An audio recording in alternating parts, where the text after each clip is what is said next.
Back to your favourite speaker Surabhi YouTube channel. तो दोस्तों, revolt of 1857 के पार्ट 1 और 2 ये दोनों ही वीडियो हमारे चैनल पर अवेलेबल है। तो पार्ट 1 में हमने देखा था कि इस रिवॉल्ट के यानी कि 1857 के विद्रोह के पीछे क्या कारण थे। रिवॉल्ट ऑफ 1857 के पार्ट 2 में हमने देखा था कि इस रिवॉल्ट के असफल होने के पीछे क्या कारण था। और इस वीडियो में हम देखने वाले हैं कि इस रिवॉल्ट का यानी कि 1857 का इस विद्रोह जो था इसका भारत पर क्या प्रभाव हुआ।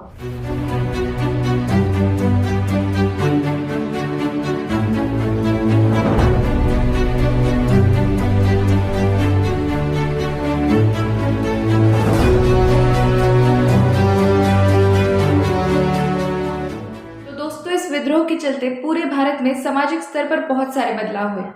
1857 का यह विद्रोह भारत में ब्रिटिश शासन के इतिहास की एक अभूतपूर्व घटना थी। इस विद्रोह के चलते इस विद्रोह से जुड़े व्यक्तित्वों ने भारत में राष्ट्रीय चेतना जगाकर सामाजिक स्तर पर बहुत सारे वर्गों को एकजुट किया था। हालांकि यह विद्रोह एक्सपेक्टेड गोल को प्राप्त करने में असफल रहा। आजादी की मांग करके भविष्य के प्रतिरोध आंदोलन के बीज बोकर भारतीय स्वतंत्रता संग्राम को नया आकार देने में इसने अहम भूमिका निभाई। 1857 के इस विद्रोह के बाद ब्रिटिश लोगों ने भारत में हिंदू और मुसलमानों के बीच एकता तोड़ने का काम किया। उन्होंने फूट डालो और राज्य करो की नीति अपनाई।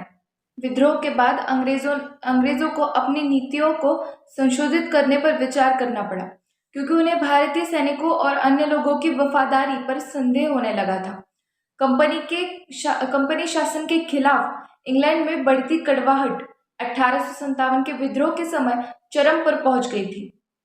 विद्रोह को दबा दिया गया था और एक ऐसी घटना की पुनरावृत्ति को रोकने के लिए सेना को सावधानी पूर्वक पुनर्गठित किया गया था। भारतीय सरकार को एक नया ढांचा दिया गया और रियासतों को अपने कब्जे में लेने का काम छोड़ दिया गया।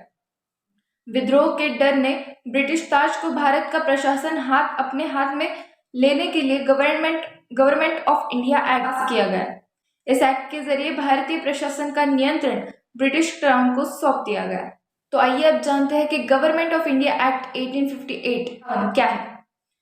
2 अगस्त 1858 को यूनाइटेड किंगडम की संसद जरिए गवर्नमेंट ऑफ इंडिया एक्ट 1858 को पास किया गया।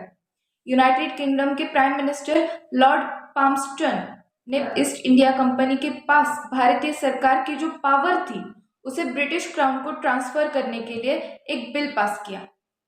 1 नवंबर 1858 को लॉर्ड कैनिंग जरिए खुले तौर पर घोषित किया गया कि इस एक्ट के अंडर ब्रिटेन की महारानी विक्टोरिया का भारत के सामाजिक और आर्थिक प्रशासन पर नियंत्रण रहेगा।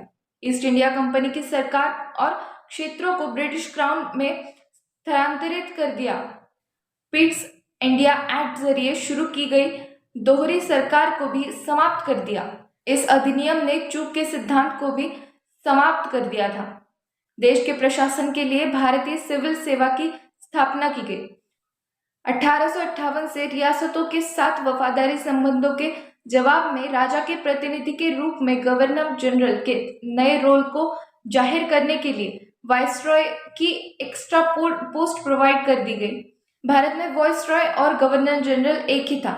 लॉर्ड कैनिंग को फर्स्ट वाइसरॉय और गवर्नर जनरल ऑफ इंडिया कहा गया। एक्ट के अंडर वाइसरॉय और अन्य प्रेसिडेंसियों के राज्यपालों की नियुक्ति क्राउन के जरिए की जानी थी और वाइसरॉय को एक एग्जीक्यूटिव काउंसिल की हेल्प प्रोवाइड की जानी थी। तो दोस्तों, ये था 1857 के विद्रोह का रोमांचकारी इतिहास। आपको ये वीडियो कैसा लगा कमेंट बॉक्स में जरूर बताइएगा और वीडियो को लाइक शेयर सब्सक्राइब करना मत भूलिएगा। मिलते हैं अगली वीडियो में।